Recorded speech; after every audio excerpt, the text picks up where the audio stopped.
Salve, salve! Bem-vindos ao Portão C, o programa da TV UFMG na Copa 2014, a Copa no Brasil. A gente recebe hoje Bruno Marum, coordenador do Departamento de Esportes da Rádio UFMG Educativa. Muito bem-vindo, Bruno. Qual que é o seu destaque de hoje? O destaque, sem dúvida nenhuma, é a goleada, da Holanda para cima da Espanha hoje, 5-1. Ninguém esperava um placar tão elástico como esse. Sem dúvida nenhuma, surpreendeu a todos, inclusive, acredito eu, ao torcedor holandês, pelo fato também de ter saído atrás do marcador, tomaram 1-0 e viraram para 5-1. Sem dúvida nenhuma, o grande destaque até agora é a goleada da Holanda para cima da Espanha. Estamos recebendo também o Kiko Ferreira, que é diretor de rádio e TV do CDCom. Bem-vindo, Kiko. Qual que é o seu destaque? Boa noite. Pois é, o grande poeta Oswaldo de Andrade falava que a alegria é a prova dos 9. A alegria sempre foi o diferencial do brasileiro. E até anteontem, a gente estava achando que não ia ter alegria nenhuma nessa Copa do Mundo. E eu estou vendo que a alegria está voltando às ruas, apesar de todas as atitudes políticas, todos os protestos que devem continuar e democraticamente devem continuar, mas a alegria está de volta e nós, atleticanos, felizes pela alegria estar nas pernas de Bernard também. Ok, vamos falar sobre tudo isso. Também vamos falar da vitória polêmica da seleção brasileira. Nosso próximo adversário, o México, também começou com o pé direito e derrotou o Camarões. Hoje teve clássico. Na reedição da última final, a Holanda goleou a Espanha, em quem diria? Nossos convidados vão comentar tudo isso e você vai ver ainda. A primeira vitória da seleção brasileira, as manifestações em todo o país e ainda hoje, você descobre o que é o Plano Relógio, promovido pelo Hemominas. E tem mais no Portão C de hoje. Vamos saber as probabilidades de cada seleção levantar a taça. E você vai se divertir com o povo na rua. Afinal, tá tendo Copa. Mas o que será que o Belo Horizontino vai fazer se encontrar algum grego, algum belga, algum iraniano ou algum argelino? Será que os mineiros estão preparados para falar esses idiomas?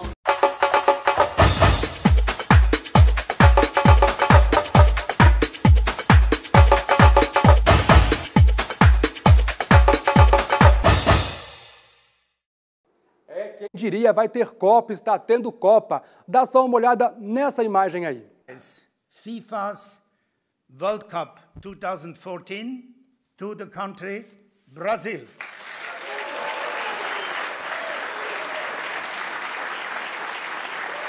Imagem de outubro de 2007, quando o Blatter anunciou o Brasil, confirmou o Brasil como sede da Copa do Mundo. Ou seja, 7 anos depois, estamos aqui. Vamos começar falando então da abertura da Copa? Só uma pincelada. O que vocês acharam da abertura da Copa? Olha, eu acho que há quase que uma unanimidade que foi a das piores dos últimos anos, né? Uma abertura curta, 20 e poucos minutos, se não me engano, 25 minutos.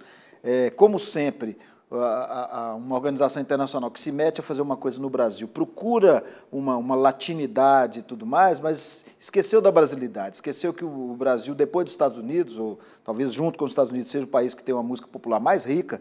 Então nós temos uma cultura extremamente rica, e trazer Pitbull e Jennifer Lopez para contracenar com Cláudia Leite, eu acho que é uma pobreza danada. Então, ainda tem a brincadeira da Cláudia Leite parecer a galinha pintadinha, né, que foi muito engraçado. Eu acho que a gente consegue fazer melhor, né? A gente faz isso no Carnaval, em outras festas. Sem dúvida nenhuma, eu acompanho o Kiko. Acho que foi abaixo da expectativa, e o que me chamou a atenção foi a falta de sincronia entre a imagem e o som.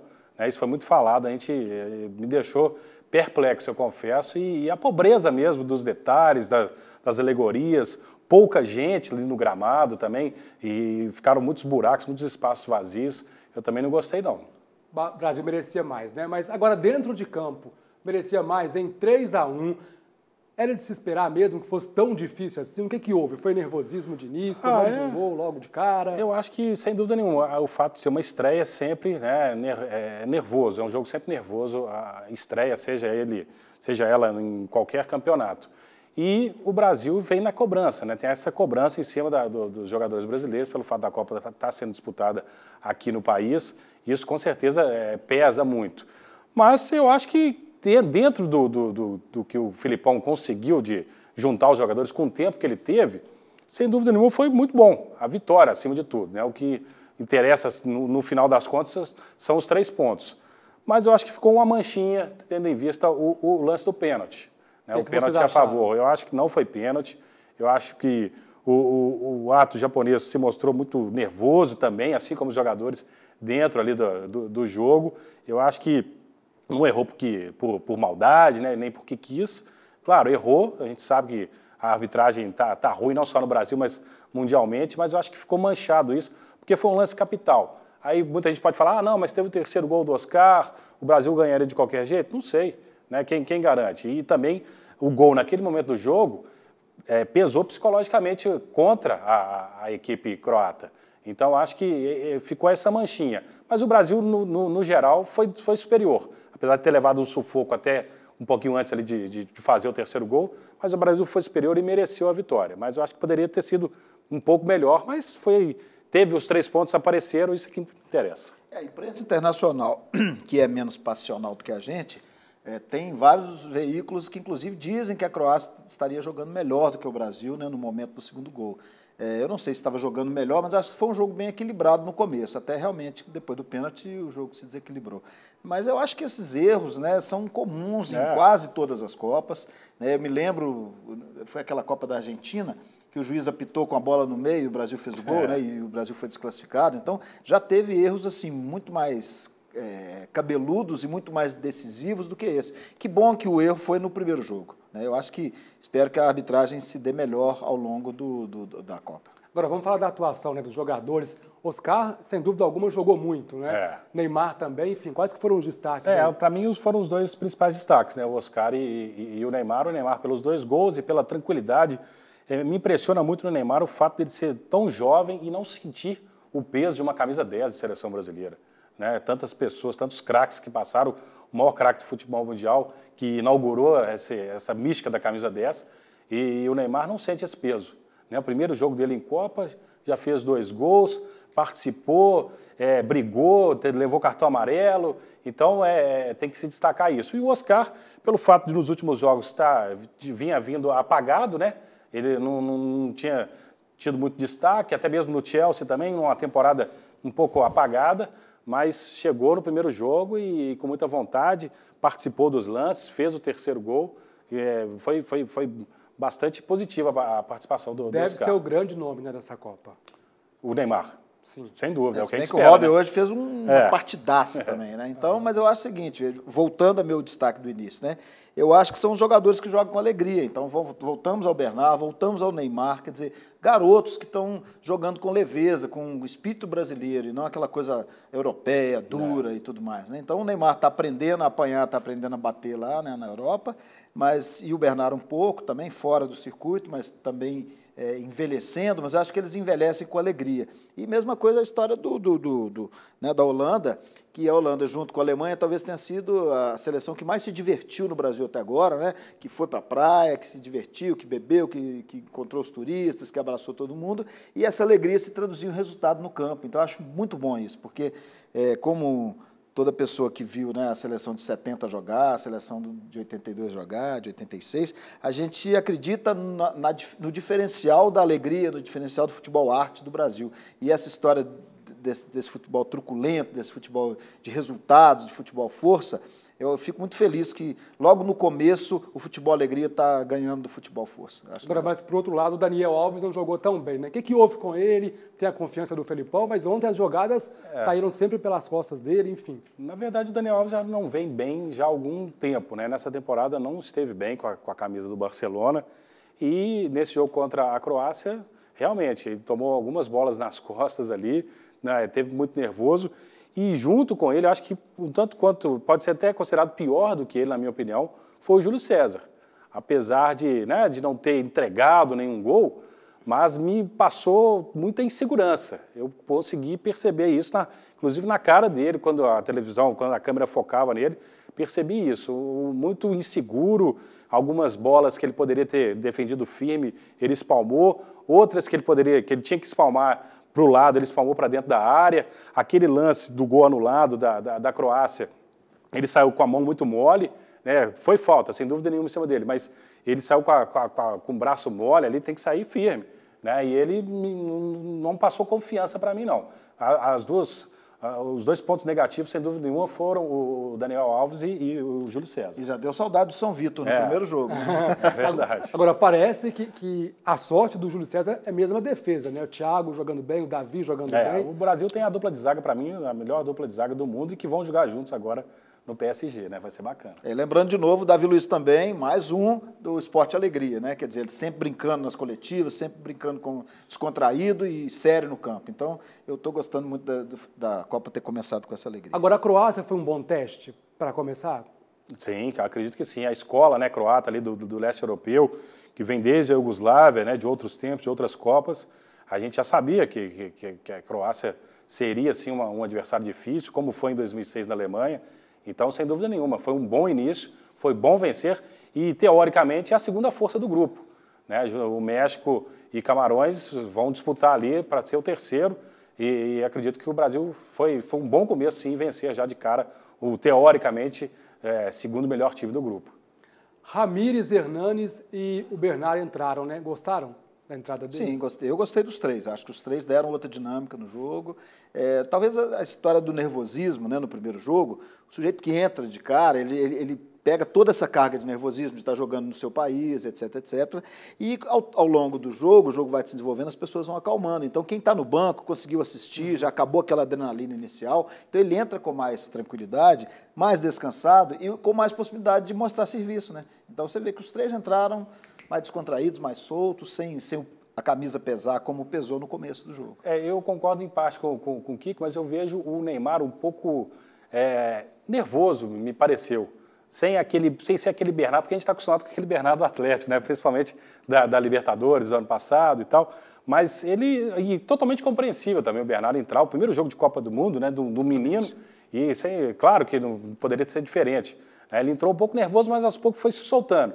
E acredito que o Bernard possa vir a ser titular, porque o Hulk ontem também não mostrou muita coisa, né? A gente pouco ouviu o nome do Hulk, pouco fez, e o Bernard entrou. Foi um pouco tímido no ataque, mas na parte defensiva ele demonstrou muita qualidade. Em alguns lances, voltando ali para acompanhar o lateral, né, marcando bem. Então, pode ser que... E o Filipão gosta desse tipo de jogador. Pode ser que o Bernard surpreenda e possa pintar aí numa titularidade ao longo da competição. Tirou umas bolas importantes. Sem dúvida. A Copa está só começando, né? Mas vamos tentar descobrir agora quem que vai ser o grande campeão dessa Copa. A gente foi saber com os professores do ISEX, do Instituto de Ciências Exatas da UFMG, quem tem maior probabilidade de levar a taça. Dá só uma olhada.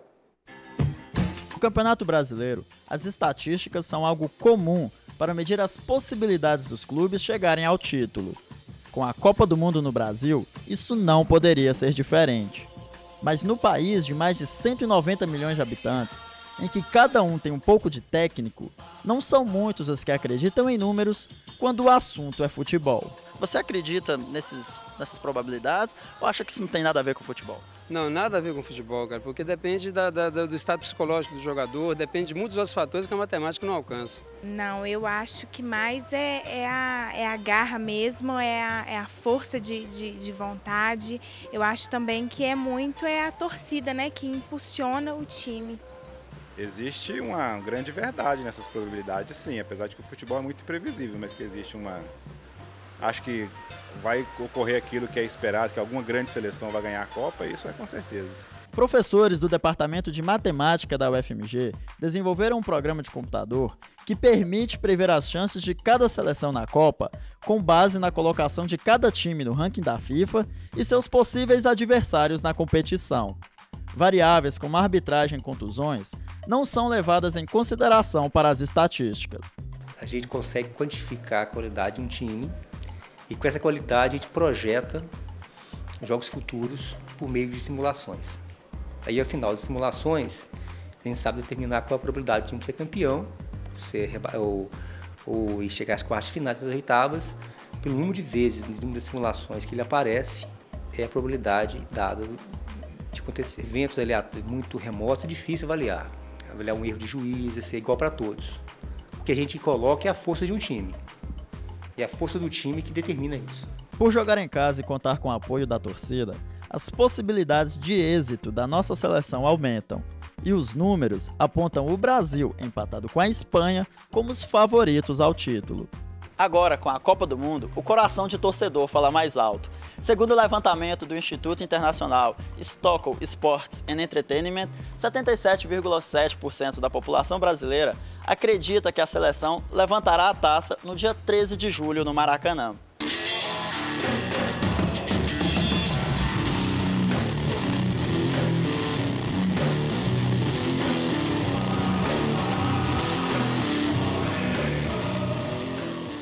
A aposta da matemática que a gente viu aí, né, é igual à aposta popular, Espanha e Brasil. É isso mesmo? Ou depois desse 5-1 da Espanha, as coisas mudaram? Eu acho que mudam, né? Mudaram com certeza. Essa goleada aí da Holanda para cima da Espanha muda, acho que atrapalhou a vida dos estatísticos e dos matemáticos. E dos bolões, né? Dos bolões. Todo mundo tava... Acho que ninguém lá da rádio, a gente viu os dois jogos na rádio, ninguém acertou nenhum dos dois prognósticos nos bolões que apareceram. Mas, na minha opinião, acho que está muito cedo ainda para a gente, né? Inclusive, para os estatísticos, eles têm poucos dados ainda para se basearem aí no futuro, num provável campeão. Mas eu acho que para mim não muda, não. Não sai daquele seleto grupo, digamos assim, de Brasil, Alemanha, Argentina e agora a Holanda, na minha opinião. Não sai muito desses aí, não. Eu colocaria a Espanha antes, né? Mas com a derrota de hoje, a Espanha vem como a quinta força ali, na minha opinião. Só aposta também? Eu acho que eu só trocaria, né, a Espanha pela Holanda depois do jogo de hoje, mas eu espero que tenha muita surpresa, porque o melhor de Copa do Mundo é você ter surpresas, né? Porque se seguir a regra certinha é muito chato, né? Então eu espero que a gente tenha outras surpresas, outros jogos vibrantes como foi hoje. Eu estou gostando desse começo, acho que está bem interessante, está surpreendente, as pessoas estão, né, se envolvendo, então é legal que não fica todo mundo estava esperando aquele 1-1 do Filipão, 1-0, né? Então deu 3-1, hoje o 5-1, então eu estou gostando bastante desse começo, está bem emocionante. E no grupo do Brasil, quem que vocês acham que classifica, né, além do Brasil? Da Croácia, da México? Eu acho que vai ser uma briga boa ali entre Croácia e México, eu acho que vai ser uma briga bacana. Hoje eu pude acompanhar o jogo entre o México e a equipe de Camarões. O México foi superior, né? Teve o gol anulado lá, injustamente também, na minha opinião. E é uma equipe de qualidade, joga com velocidade, né? Tem bons nomes ali, o Peralta, o Titiarito. Então, acho que é uma equipe que vai dar trabalho para a Croácia. E não me espanta se o México entrar na segunda vaga aí no lugar da Croácia. E o Brasil será o primeiro, sem dúvida nenhuma. Uhum. Eu acho que no Brasil, na maior parte das vezes, o Camarão é sempre na entrada, né? Sempre um coquetel, né? Então eu acho que o México pode surpreender, sim. E a Croácia mostrou um futebol bem forte. Então eu também acho que é Brasil e Camarões ou Brasil e Croácia. Daqui a pouco a gente vai falar um pouquinho mais sobre os jogos que já aconteceram, mas antes eu vou chamar aqui um próximo VT, que a TV UFMG montou uma estrutura bem próxima a uma das entradas do Mineirão, mais precisamente no Portão C. Por isso o nome do programa, né? Portão C. E de lá, do prédio da Escola de Veterinária da UFMG, que a Beatriz Vale vai trazer agora as últimas notícias da Copa do Mundo. Olá, Pablo! A primeira vitória da seleção brasileira, tão aguardada e tão comemorada aqui em BH. O nosso repórter Matheus Arvelos foi conferir a festa. Casa toda arrumada, decorada, comidas e bebidas em mãos. Um conforto. Até camisa esse time preparou para torcer pela seleção. Lilian organizou uma festa para todos os moradores do condomínio e para ela só tem benefícios em receber os amigos em casa. Primeiro porque nessa época de lei seca a gente pode beber e não precisa de pegar trânsito nem nada. Outra coisa é que a gente tem uma turma aqui no prédio que é super animada, não só agora na época de Copa, mas todas as nossas comemorações, festa junina, Dia dos Namorados. Hoje a gente está unindo o útil ao agradável, festa junina, Dia dos Namorados com a Copa, né? Além de ser muito mais econômico, né? É muito mais aconchegante a gente fazer isso em casa. E ela garante. E para torcer precisa de quê? Animação, só isso. Brasil, Brasil, Brasil, Brasil. Já a opção destes amigos e vizinhos foi reunir todo mundo para torcer pelo Brasil no meio da rua. Aqui mesas espalhadas, muita música e a torcida ansiosa para soltar o tão esperado grito de gol. Infelizmente, dessa vez não foram só os brasileiros que marcaram, mas não tem problema. O que vale é a festa. Se for ali, na rua mesmo, melhor ainda. Restaurante é chato. Aqui é mais alegre, no meio de gente conhecida, muito mais legal. Música ao vivo, muito mais legal. Não foi goleada, mas não importa o resultado. Bom é torcer pelo Brasil. Sem dúvida, sempre. Para ser brasileiro, não é simplesmente vestir uma camisa na Copa, é ser brasileiro todos os dias, é cativar, é ser carinhoso, é ser gente boa, é ser grande, porque nós somos um grande país. Mas o dia não foi só de futebol. Protestos levaram milhares de pessoas às ruas de todo o país. A nossa equipe acompanhou as manifestações aqui em Belo Horizonte. O protesto, que começou pacífico na Praça 7, seguiu para a Avenida João Pinheiro até a Praça da Liberdade, de forma violenta. De acordo com a Polícia Militar, cerca de 500 pessoas participaram da manifestação. Uma viatura da Polícia Civil foi virada na porta do Detran e outras 4 da Polícia Militar foram danificadas. Agências bancárias também foram alvo de pedras e até o Cine Belas Artes foi depredado. 19 pessoas foram apreendidas, dentre elas 2 adolescentes encaminhados ao Juizado da Infância e da Juventude. Amanhã é Dia Mundial do Doador de Sangue, em plena Copa do Mundo, quando mais de 400 mil visitantes devem passar por BH. Por isso, o Hemominas promoveu o Plano Relógio. Cerca de 300 mil brasileiros doam sangue mensalmente em todo o país. Mas quando a temperatura começa a cair, não é só sinal que o inverno está chegando.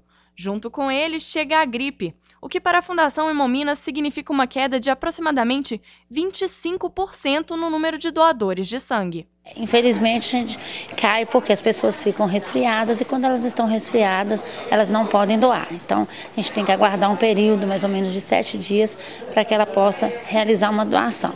Nós temos também a questão da vacinação, né, que hoje a pessoa que vacina contra a gripe, ela tem que aguardar 48 horas, então já dificulta um pouco mais a doação. A queda no número de doadores é sempre uma preocupação. Mas este ano existe um agravante. Belo Horizonte irá receber mais de 400 mil visitantes durante a Copa do Mundo.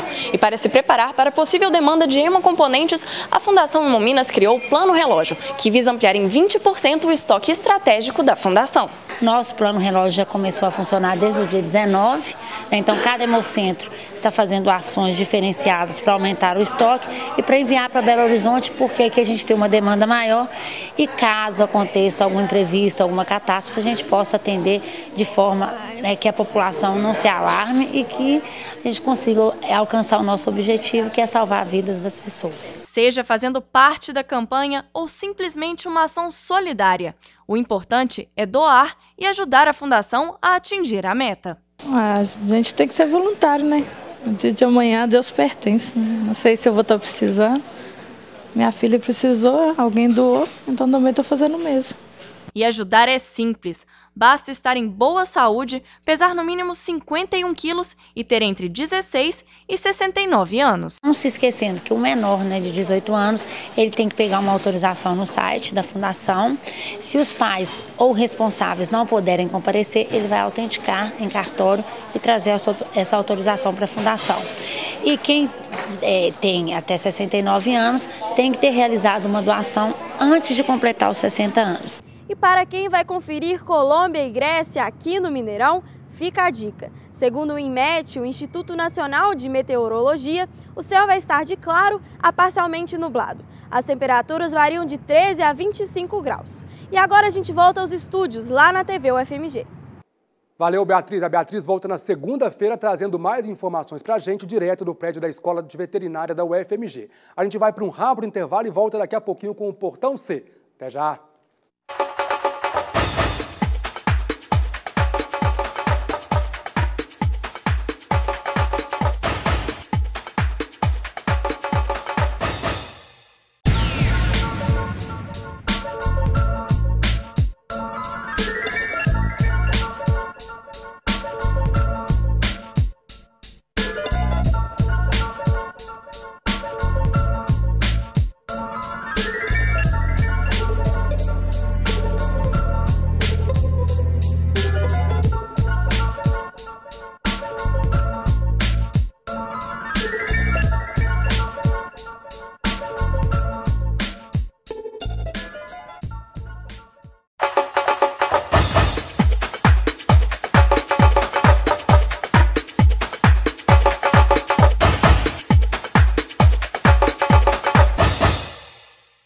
Estamos de volta com o Portão C, direto da Sala de Esportes, hoje recebendo o Kiko Ferreira e o Bruno Marum.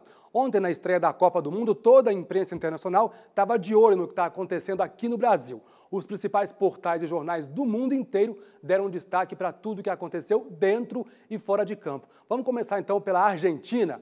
Pois é, pela Argentina, o jornal Olé, que é conhecido por ser um jornal mais cômico, né, e postar críticas contra o Brasil, traz uma manchete no mínimo inusitada. Não tem vergonha? Com uma foto do árbitro, né, Luiz Shimura, ilustrando a matéria. O jornal ainda completa que o jogo de abertura foi um papelão. Os erros de arbitragem foram imperdoáveis e que o goleiro brasileiro e Neymar, que é citado na matéria como indispensável para o Filipão, tiveram uma atuação mediana. Concordam com o Olé?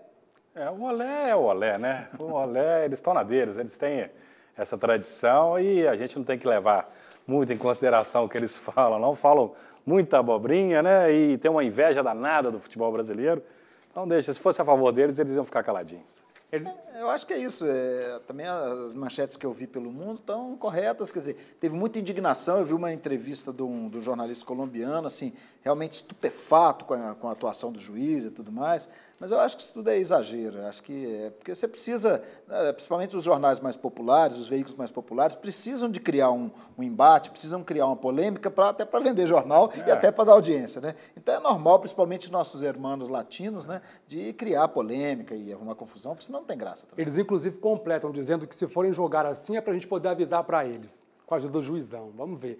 As críticas não diminuem por parte da imprensa croata. Os jornais destacam a declaração do técnico Niko Kovac, que afirmou que está orgulhoso, né, com os jogadores de seu time, mas que o pênalti sofrido em Fred foi uma vergonha. O treinador desafiou que se alguém não viu o pênalti, que levante a mão. Ele falou se alguém viu o pênalti. Vocês viram pênalti, não viram? É mesmo uma coisa para poder manchar Pablo, esse é engraçado essa história de pênalti, porque é o seguinte, se você fosse no rigor da lei, cada vez que se prepara para bater um escanteio, tem 3, 4, 5, 6 pênaltis na grande área. Tanto que muitas vezes o juiz para pedir o jogador para não se empurrar, certo? Então, normalmente, quando você está preparando para bater um córner, acontece 6, 7 pênaltis ali, entendeu? Então, depende muito, o juiz estava próximo, e realmente o Fred, como se diz, valorizou, ele só encostou e ele caiu. Mas isso acontece no futebol, mas é o tempo inteiro. Assim como a falta do Ramírez, foi no segundo gol, né? Isso. A falta do Ramírez no segundo gol foi claríssima, basta você ver o repeteco do gol, o Ramírez fez uma falta, né? Ali no meio de campo. Então, essas coisas de interpretação, o que é falta, o que não é, o que é pênalti, o que não é, isso é história, inclusive a história recente do Campeonato Mineiro está mostrando isso, né? Então, isso acho que é natural, é do futebol. Vamos para a Inglaterra. Lá os ingleses acreditam que a atuação de Neymar foi crucial para a vitória do Brasil. The Guardian, apesar de reforçar que a atuação tanto do craque brasileiro quanto do time não foi ainda esperada por todos, afirma que a presença de Neymar nos campos é garantia de que a gente tem um dos melhores jogadores e um dos favoritos aí para poder emplacar com o Messi e também com o Cristiano Ronaldo uma boa disputa. É isso mesmo? Sem dúvida, né? O Neymar tem tudo para ser a grande estrela dessa Copa e discorda aí do The Guardian. Acho que o Neymar foi bom, foi bem sim, né? Não foi razoável não, foi bem sim, faz 2 gols. Claro que um de pênalti, mas o primeiro gol do Neymar foi uma pintura, né? Não é qualquer um que faz aquilo ali não. Né, com muita categoria de pé esquerdo, que não é o pé bom dele, com categoria, não foi de chute sem olhar, nada, ele olhou para o gol e bateu no cantinho do jeito que ele queria. Então, acho que sim, acho que o Neymar tem tudo para ser junto com o Messi, mas o Messi em seleção ainda não mostrou que veio. Então, eu boto mais fé no Neymar. E lembrando que no começo a Croácia conseguiu cercar bem o Neymar. O Neymar demorou de se desvencilhar, vai ser uma tônica, o tempo todo, né? Mas ele conseguiu se desvencilhar e o segundo tempo ele brilhou, né? Então, acho que foi uma boa partida, sim. Agora, a manchete do 442 também exalta a qualidade do craque do Brasil e traz como manchete Neymar, uma das razões para o Brasil sonhar. Isso mesmo? Sem dúvida, é o que eu disse aqui. Esse aí acertar. Eu acho que um risco, né, que a gente sempre, né, corre é do Neymar se machucar e sair da Copa. Então, acho que o Brasil é um com o Neymar e o outro sem Neymar. Eu acho que realmente o Neymar uma Neymar dependência. O Neymar dependência, sem dúvida nenhuma. Ok, vamos para a Espanha então. O Marca traz em sua capa uma foto da seleção espanhola com a manchete "Acreditamos" e afirma que essa Copa do Mundo é o maior desafio da seleção, que pode se tornar bicampeão com 2 títulos consecutivos. Mas e hoje? Hoje essa manchete aí caiu, né? Teria, sim. Acho que ainda tem, né? Porque a última Copa, eles perderam também a primeira partida. Não de goleada, né? Não tiveram tanto o psicológico abalado como acredito que tem hoje. Mas podem ser assim, mas eu acho que ficaram um pouco mais fracos depois dessa vergonha de hoje. E na verdade a luta, né, com a Holanda, né? Você vê que a situação se inverteu, né? Na última Copa, a disputa foi no final, né? E houve uma injustiça, talvez, né? O placar moral não tenha sido aquele, né? E agora a disputa acontece no começo e a Holanda se vinga, né? Eu acho que... nada como um dia após o outro. Nada um dia após o outro, com a noite no meio, né? Mas eu acho que a Espanha tem um potencial enorme, né, de crescer também na Copa. E pode reverter a situação também. Vamos continuar na Espanha agora com o El País, que destaca o erro de Marcelo falando que Neymar livrou o companheiro de ser marcado pelo gol contra na Copa do Mundo logo na estreia, como aí jogador ruim, enfim, isso mesmo.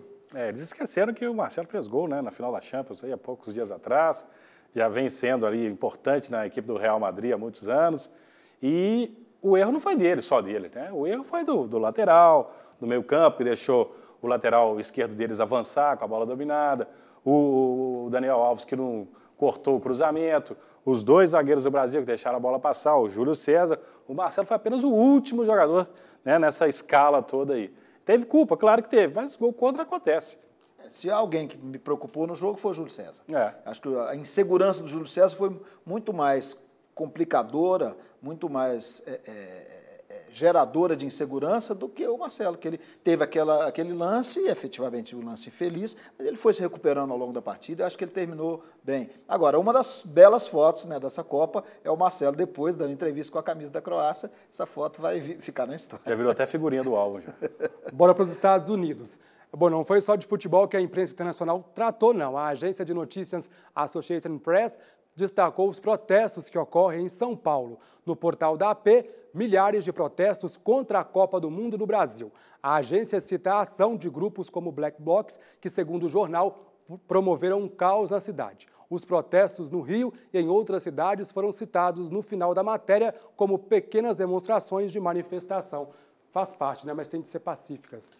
Eu acho que desde o começo, né, desde a Copa das Confederações, o que existe é uma grande maioria querendo usar o seu democrático e legítimo direito de protestar, e sempre em paz, né? Basta ver que aqui em Belo Horizonte, 90% das pessoas que foram para as ruas foram com espírito democrático, com tranquilidade, e correu tudo bem até que, como na Copa das Confederações, uma minoria extrapolou e foi violenta. Então, acho que está acontecendo o que a gente já esperava, né? Acho que essa ambiguidade da Copa, né, de ter esse lado político forte, ter o lado esportivo forte, eu acho que está acontecendo como se esperava. E para dar uma cutucada aí nos norte-americanos, se tiver algum assistindo, que me desculpe, já que eles não entendem nada de futebol, né, o soccer para eles focaram, né, em outro assunto, né, desfocaram o futebol e falaram da situação do país. Né, tá certo, a gente entende. Quem não conhece muito de futebol tem que falar do que acha que entende, tá bom. Beleza, daqui a pouco a gente continua o papo. Agora a gente vai chamar a redação. Quem está por lá e traz as últimas notícias do dia e também a participação dos internautas nas redes é o Leonardo Ribeiro. Boa noite, Léo. Olá, Pablo, boa noite. Olha, a Copa do Mundo continua como um assunto mais comentado das redes sociais, mas comparado ao dia de ontem, a repercussão já foi bem menor. Mas antes da gente destacar alguns comentários dos internautas, vamos dar uma olhada então nos resultados das partidas até agora. Bom, então aí no grupo A a gente já tem aí os 3-1, né, do Brasil e da Croácia no jogo de ontem. E hoje o México venceu a seleção de Camarões por 1-0. Já no grupo B, a Holanda venceu a Espanha de virada e com uma goleada, né, 5-1. Ninguém esperava por esse resultado. E no jogo de México e Camarões, quem chamou mais a atenção dos internautas foi o atacante Chicharito, que entrou no segundo tempo. Os comentários foi pelo erro do jogador do gol, assim, bem dentro da área, no finalzinho da partida. Mas os internautas deram aquele desconto por causa da chuva, né? Por outro lado, a mulherada de plantão comentou a beleza do jogador. E apesar da derrota da seleção de Camarões, muitos brasileiros estavam torcendo por ela por considerar a seleção um pouco mais fraca e deixar o Brasil mais tranquilo na liderança do Grupo A. Não deu, né? Vamos ver nos próximos jogos. Bom, e a Espanha e a Holanda era um outro jogão que chamou bastante atenção, tanto é que o pessoal já estava comentando desde cedo. Até tweets, né, dizendo que um dos finalistas da Copa do Mundo desse ano já estavam em campo. Mas, né, sexta-feira 13, o azar foi todo para a Espanha. Ninguém esperava por essa goleada da Holanda e teve gente até brincando que esse resultado derrubou qualquer palpite em bolão. E a galera da internet não perdoa mesmo, né? Bastou o segundo gol da Holanda, né, da virada feito pelo Robin, que já surgiram no Twitter várias imagens da cantora Shakira, que namora o jogador espanhol Piqué, chorando. A imagem era antiga, mas valeu a piada. E para descrever esses lances dos jogos, eu até destaquei um tweet, né, da @Repeli, falando de alguns lances, né?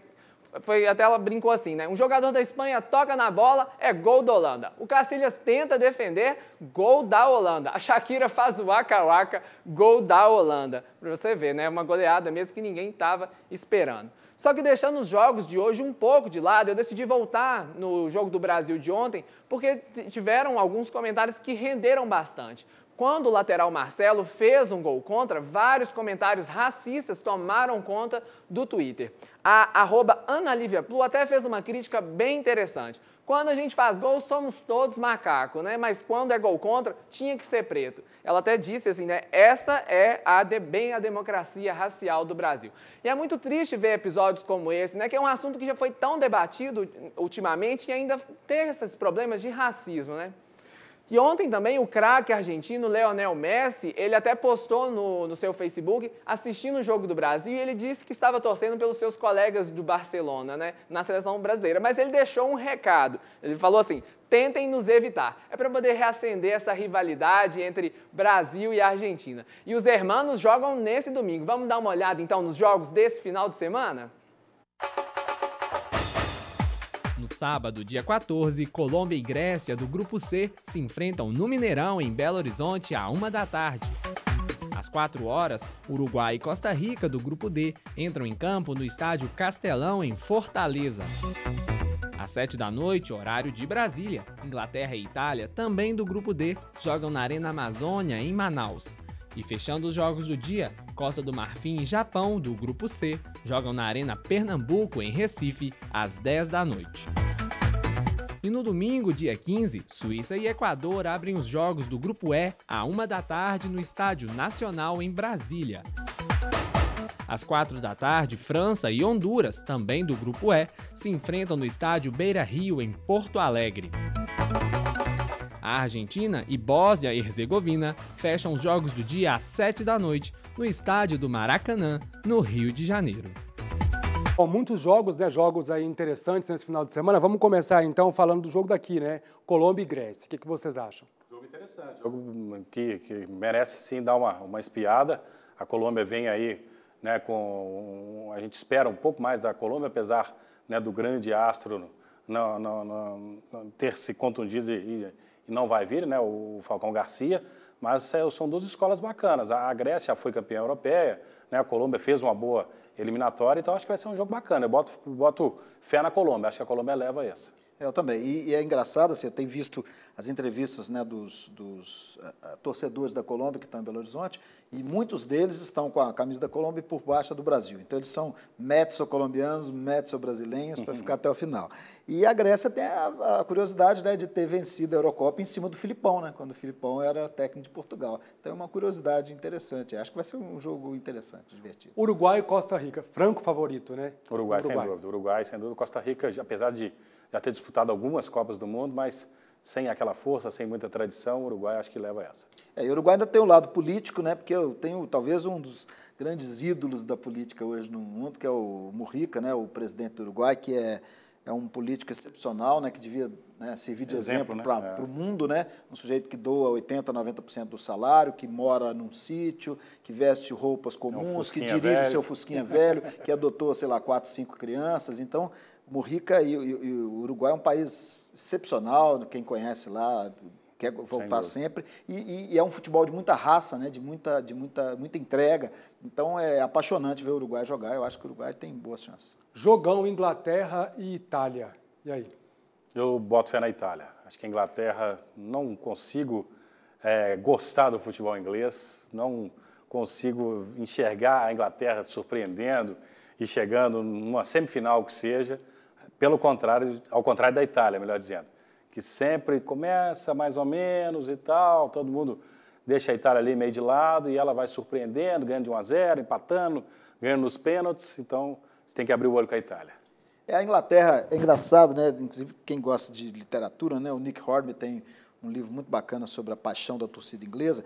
Então, o torcedor inglês ele é muito apaixonado, mas ele é muito cintura dura, né? Não é à toa que lá que surgiram os hooligans, né? Então, é uma paixão meio violenta, meio cintura dura, né? Então, a Itália, apesar de ser o berço do futebol, a Inglaterra, apesar de ser o berço do futebol, também eu acho muito fria, uma seleção mais fria. Agora, Costa do Marfim e Japão. É um jogo de dar sono, né? E me colocam 10 horas da noite aí. Lá em Recife, né, para a turma lá. Então, eu acho que vai ser um jogo duro. Jogo duro, duas seleções que tem o Japão com aquela velocidade deles, a Costa Rica, né, com um jogo mais truncado, tradicional dos africanos, né, com muita força, do futebol de muito vigor físico. Eu não sei, eu boto um empate nesse jogo aí. Eu sempre que vejo o Japão jogando, eu fico imaginando que eu estou no videogame, assim, eu acho que eles têm aquele comportamento de videogame, então eu acho divertido, sempre gostei de ver o Japão jogar. E é engraçado, daqui a muitos anos, né, os brasileiros estão por lá, e eles, na verdade, você vê que em alguns momentos, até o aspecto físico, a forma de jogar de alguns jogadores do Japão, parecem imitar os jogadores brasileiros. Então, eu assisto jogos do Japão com muita simpatia, mas eu prefiro, obviamente, o futebol da África. Eu acho mais quente, mais apaixonado, mais alegre, né? França e Honduras. A França cravado aí, sem dúvida nenhuma, na preparação agora, antes de chegar ao Brasil, golearam, né, a Jamaica por 8-0. Então, Honduras veio para cá passear, com toda certeza, vai tomar uma goleada. E a França é como a Itália, né? Ela costuma começar devagarinho e vai crescendo também. Então, acho que a França pode ser uma das surpresas da Copa. Los Hermanos e Bósnia. Jogo bom, assim como o Brasil teve dificuldades contra a Croácia, os argentinos não venham achando que terão facilidades contra a Bósnia, que é a seleção que surpreendeu nas eliminatórias para a Copa do Mundo, as eliminatórias lá da Europa, conseguiram se classificar na repescagem. É uma boa seleção de tradição, não o país, é um país novo, mas a região tem muita tradição no futebol. Então, os argentinos vão ter trabalho, mas eu aposto na Argentina. Eu acho que é malícia contra organização, jogo tradição, de cintura, né? Contra o cérebro, o futebol mais cerebral, apesar de boa pegada física. Então, acho que vai ser um jogo muito interessante. Ok. Bom, para fechar o programa de hoje, né, faltou ele, o povão. Bom, não falta mais. O Bruno Camargos, o nosso repórter, foi às ruas para ouvir a galera. E olha, saiu cada coisa. Tá tendo Copa? Tá tendo Copa e Belo Horizonte está na parada. O Mineirão vai receber seleções como Argentina, Inglaterra, Costa Rica e Colômbia. Até aí tudo bem, é só arranhar o inglês, o espanhol. Mas o que será que o Belo Horizontino vai fazer se encontrar algum grego, algum belga, algum iraniano ou algum argelino? Será que os mineiros estão preparados para falar esses idiomas? Bora conferir. Eu acho que está escrito Mitchkin. O que é? Mitchkin. Mitchkin. Não. Eu hoje signo. Signo. Cat sou nariz. Não saberia. Ketsoranis. Katsouranis. Esse é o principal jogador da seleção da Grécia.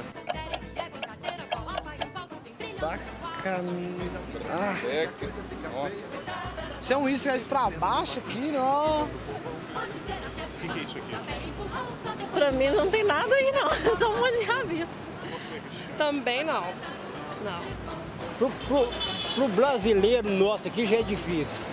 Planelonepa, aqui não sei, tá meio esquisito. Merci. Não adianta. E essa daqui? Não adianta, braque não conhece pá.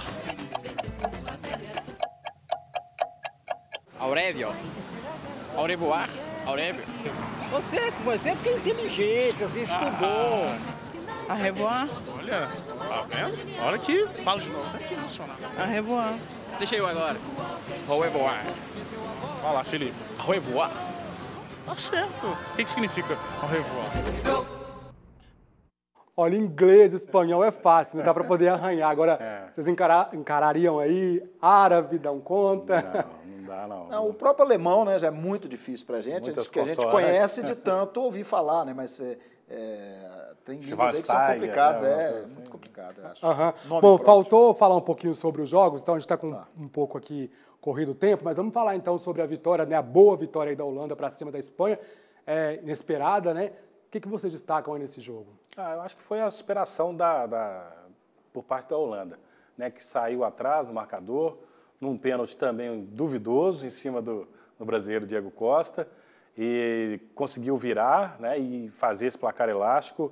Boa participação do Robben e do Van Persie, os dois já têm 2 gols cada, juntamente com o Neymar, até agora são os artilheiros da Copa, e me surpreendeu também principalmente a participação do lateral esquerdo Blind, da Holanda. Bom jogador, em 2 gols fez 2 lançamentos assim, de mais de 40 metros. Então, a Holanda vem, eu não botava muita fé na Holanda, e agora, com essa vitória para cima, com essa goleada para cima da Espanha, sem dúvida nenhuma, passa a ser uma das favoritas. Eu acho que o Robben, para mim, foi a grande surpresa, quer dizer, foi a vingança de Robben, né? Porque na última Copa ele errou 2 gols dentro da grande área, né? Chutou para cima, né? Errou mesmo. Então agora ele vem e acerta todos os chutes. É o ano dele, né? No Bayern de Munique está muito bem também. Acho que ele pode ser entrar na disputa aí com o Neymar pelo craque da Copa. Agora, aí dos 5 gols da Holanda, né, o que chama a atenção foram as vaias, né, que o Diego Costa sofreu. Injustas? Essas vaias elas já estão guardadas há muito tempo, né? Desde o momento que o Diego Costa preferiu atuar com a camisa da Espanha, o torcedor brasileiro ficou um pouco magoado. Eu acho uma bobagem, porque o camarada está lá há muitos anos, ele tem todo o direito de querer defender um país que lhe acolheu bem, que ele gosta. Eu vejo mais por esse lado. O povo brasileiro guarda isso um pouco. E também pelo fato da história do jogo, da Holanda ter virado e tudo mais, eu acho que foi um pouco de cada coisa. Eu acho impressionante, né? Nós estamos num momento único da história do futebol em que a seleção brasileira só tem 3 que atuam no Brasil, né? 3 ou 4. E a maioria atua lá fora, quer dizer, muitos deles há mais de uma década, então eles estão praticamente mais estrangeiros do que brasileiros, né? No seu dia a dia. Então eu acho uma bobagem isso, acho que o futebol está globalizado como o mundo está globalizado, então é uma bobajada, quer dizer, a gente pensar que o símbolo, por exemplo, da música brasileira é a Carmen Miranda, que era portuguesa, o símbolo da música aqui de Minas Gerais é o Milton Nascimento, que nasceu no Rio de Janeiro, então tem umas bobagens assim que é picuinha de torcida mesmo.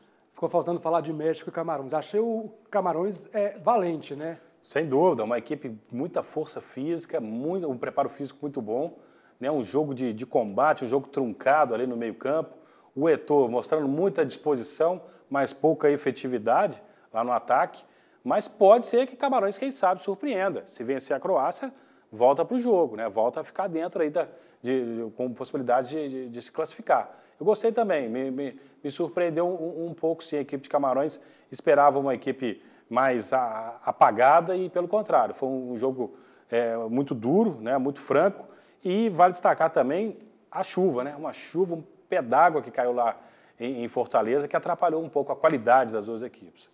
Voltando ao início do programa, do meu destaque da Copa, que é a alegria, acho que Camarões é sempre uma possibilidade de alegria. E como é possibilidade de alegria, eu sempre aposto na possibilidade da alegria. Ok, quero agradecer demais a presença de vocês, viu? Muito obrigado aí por terem vindo. Obrigado a vocês. Boa Copa para vocês. Valeu. Tá bom? Valeu. Bom, o Portão C de hoje fica por aqui. Na segunda-feira a gente volta para falar mais de Copa do Mundo. É sempre bom, né? Então a gente te espera. Um grande abraço e um ótimo final de semana.